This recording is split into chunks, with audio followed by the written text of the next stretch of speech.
Yes, welcome back to part 2 of this presentation titled Why is the N word now the most offensive word in English? Now, if you didn't watch part 1, I strongly recommend that you do so now before watching this part 2. Now, I will examine, address, and critique the renowned Dr. Cornel West response to this question, or to the question, why is the N word now the most offensive word in English? That was asked of him by the moderator of the video titled The Stream, the N word, which I've been commenting on from part 1.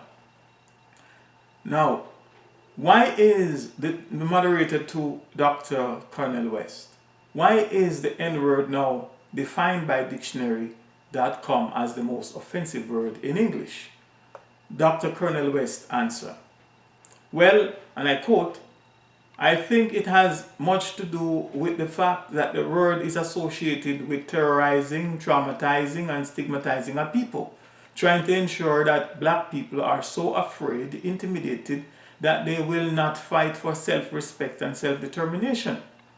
It has global implications. Europe niggerizes Jewish brothers and sisters. Britain niggerizes Irish brothers and sisters. China niggerizes brothers and sisters in Tibet. The Israeli occupation is niggerizing Palestinian brothers and sisters. Anytime you terrorize, traumatize, and stigmatize a people to create such insult and injury that they are reluctant to want to fight for self-respect and self-determination, you are using the N-word in your actions at the level of institution and structures and at the level of interpersonal relationship. And it's a good thing that the N-word is a word that is most hated in the English language. And yet, as we shall see, it can also be used as terms of endearment by the people who themselves has been subjugated, unquote. Now, let me dissect this response by first breaking it into at least 4 sections.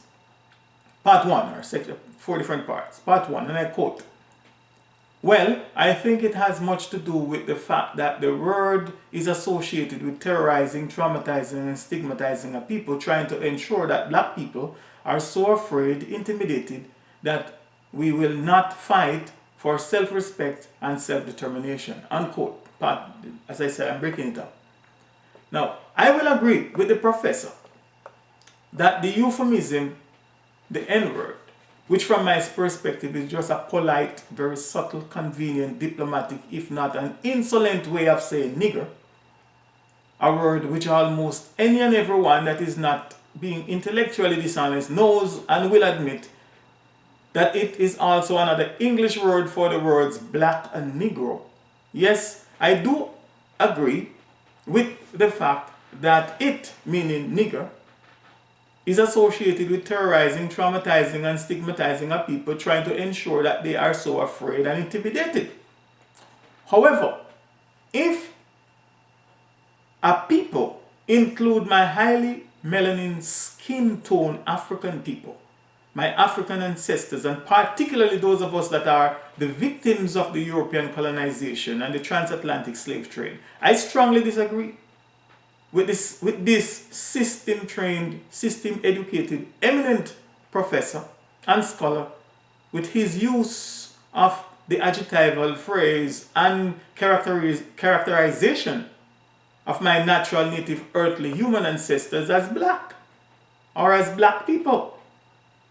From my perspective, the professor, who according to the moderator is also a writer of over 17 books, in English language, or in the English language, I suppose, knows, or at the very least should know, or should have known, that the phrase black people is just another euphemism for Negro people and nigger people, etc.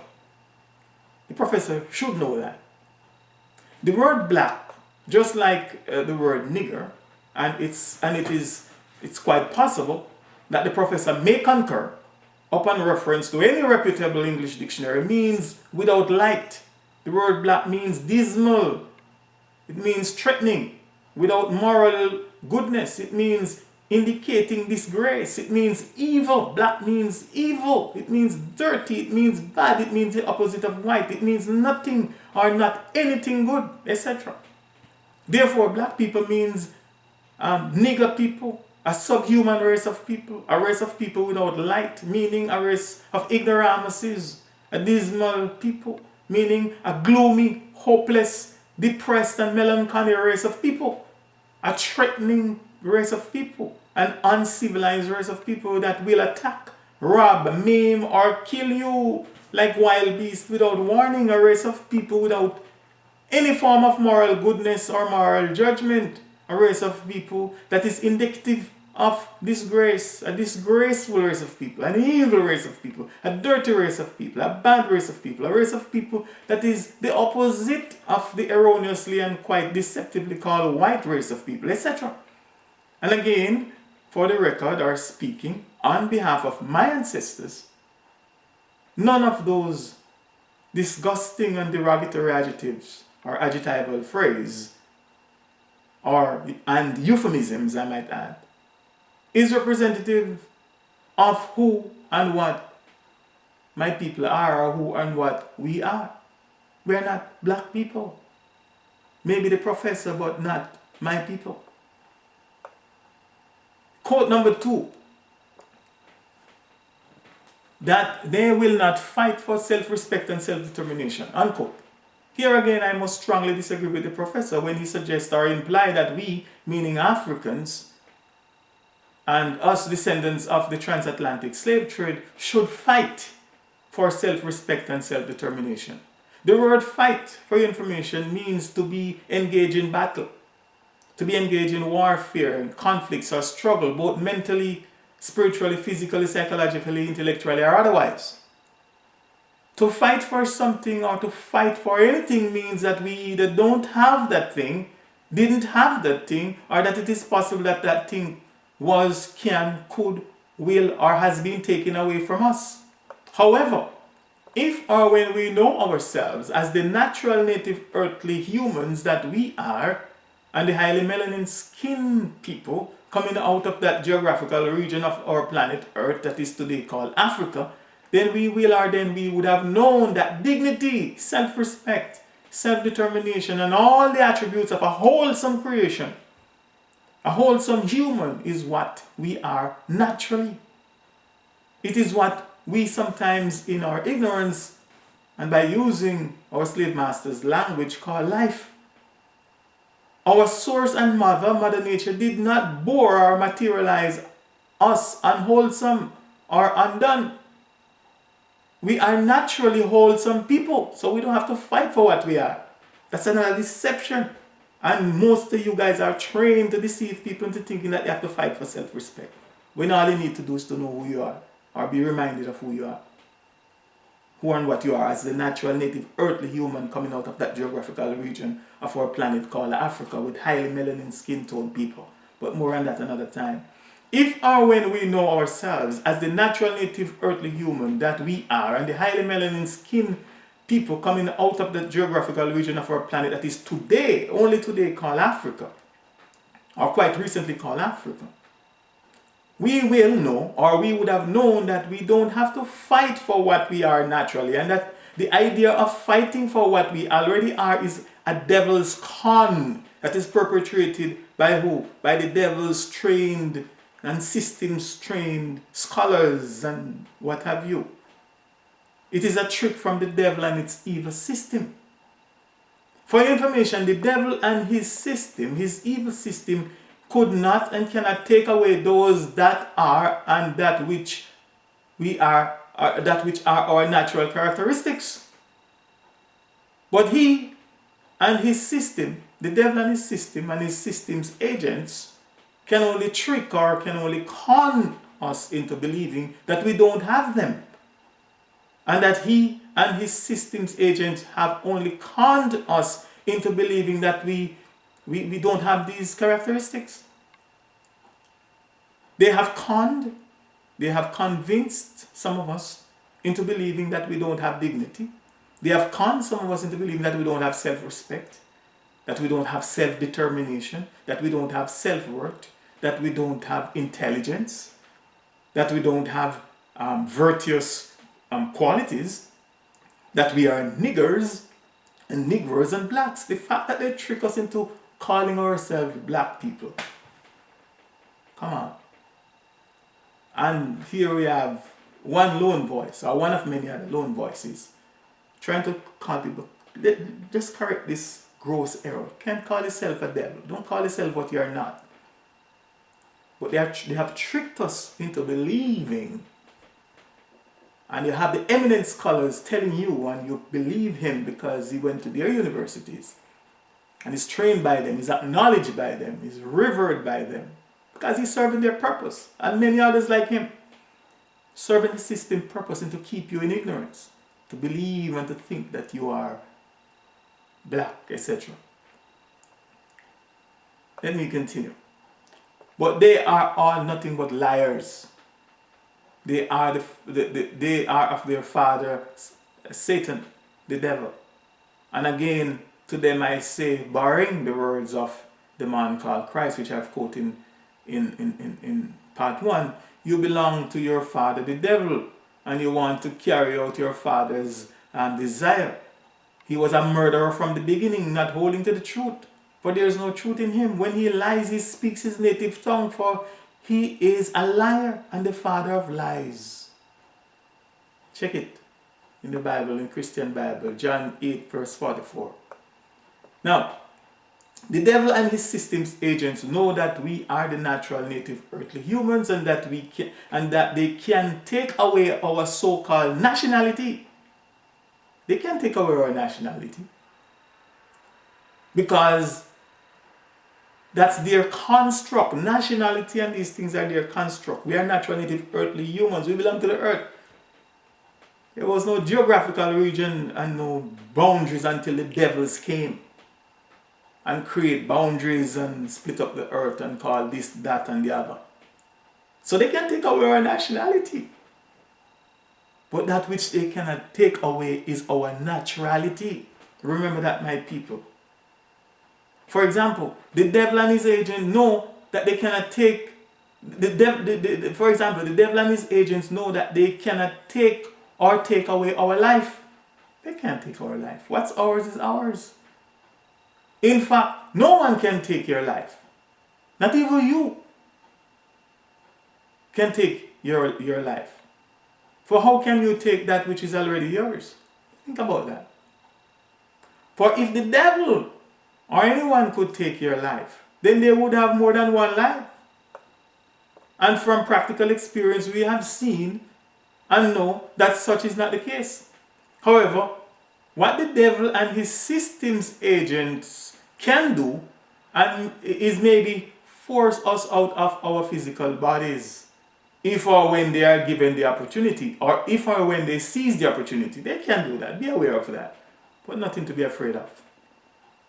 And that is when we as the natural native earthly humans must and should fight and use any means necessary for what is known as self-preservation and the preservation of our people.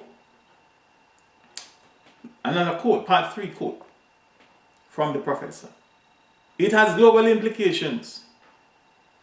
Europe niggerizes Jewish people, or Jewish brothers and sisters. Britain niggerizes Irish brothers and sisters. China niggerizes brothers and sisters in Tibet. The Israeli occupation is niggerizing Palestinian brothers and sisters. Anytime you terrorize, traumatize, and stigmatize a people to create such insult and injury that they are reluctant to want to fight for self-respect and self-determination, you are using the N-word in your action at the level of institutions and structures and at the level of interpersonal relationship. Unquote. From the professor's own words, here we all will, or we all should agree, that one of the worst words in the English language that you can use to call or to label a human, especially if or when you are not guilty of such a name or label, is the word nigger.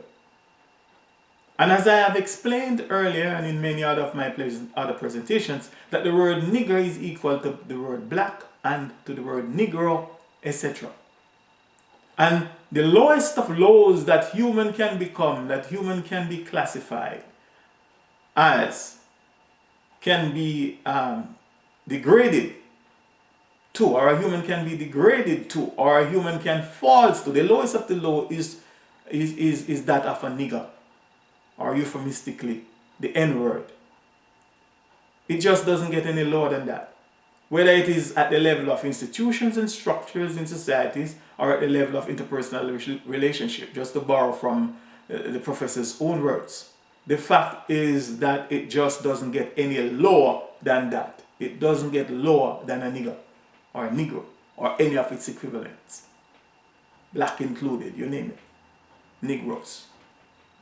Check out my other presentations. Now, the suffix IZE, or IZE if you're an American, in the English language is known as a verb forming suffix.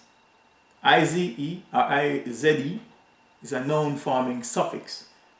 It means, and I quote, to cause to be or to cause to become, to cause to conform or to resemble. It means to treat as, to treat or affect with. That's the word eyes. It's a verb forming word. Therefore, to niggerize a people is to bring them down to the level of a nigger, which also means that the level of a nigger, which also means to the level of a negro, black, or blackness. So if we are to agree, the professor is correct. The worst thing that Europe could have done to the Jewish people was to niggerize them. Niggerize them. The worst thing that Britain could have done to the Irish people is to niggerize them. The worst thing that China could have done to the Tibetan people is to niggerize them. And the worst thing that the Israeli occupation could have done to the Palestinian people is to niggerize them. But in the same breath, the erudite professor and the systems scholar, the system trained scholar, continue by saying, and I quote number 4, and it is a good thing that the N-word is a word that is the most hated in the English language, and yet, as we shall see, it can also be used as a term, as terms of endearment by the people who themselves have been subjugated, unquote. That's the professor's own word. Now, I want you to pay very special attention to this statement by the professor. And I quote again, and it is a good thing that the N-word is a word that is the most hated in the English language. My question here is, to the professor, or my questions are as follows. Did you say what you mean? And do you mean what you say? And how or when is it good to hate? In other words, how is it a good thing for a bad thing such as the N-word to be the most hated word in the English language if or when the emotions of hate, any form of hate, is the most destructive emotions that a human can conjure, that a human can meditate on or entertain in his or her mind, or in his or her mind, a heart. The emotions of hate, which almost everyone or anyone with some form of spiritual or metaphysical insight knows, is a disease. A disease that is the most venomous emotions there is and for any human to possess.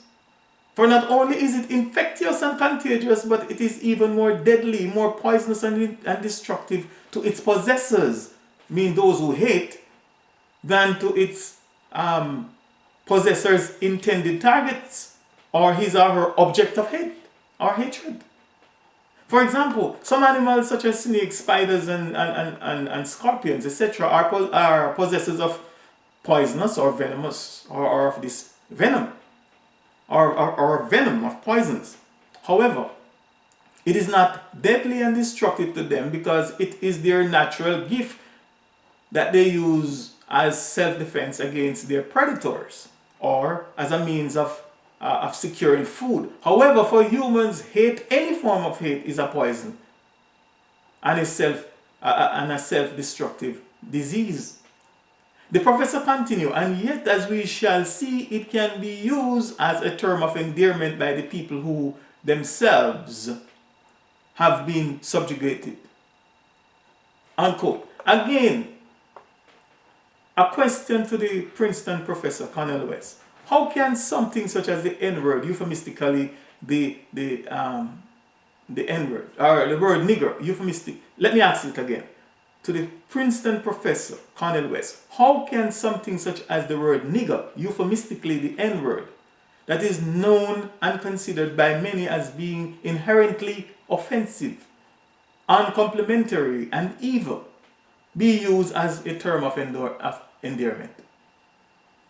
For your information, the word endearment means an act or an utterance of affection, an expression of love, fondness, and affection. And the word subjugated that the professor uses means to conquer, to bring under one's control, to subdue as savage tribes. How could any sane, sensible, critically thinking, and independent-minded thinker embrace, endorse, or even encourage as a word of endearment the word nigger, euphemistically the N-word?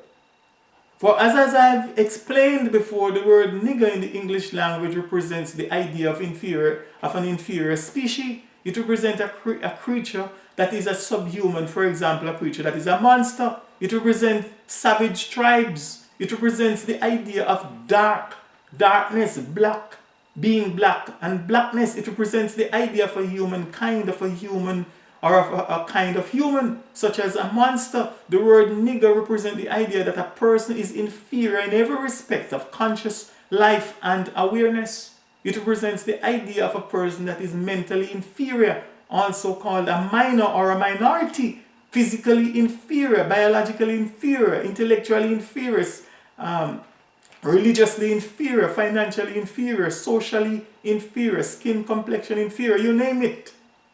A nigger equal black is the extreme opposite of all that which are white, that which are good or great, that which are pure, wholesome, desirable, and worthy of attainment in the English language and in the English culture and in the English society.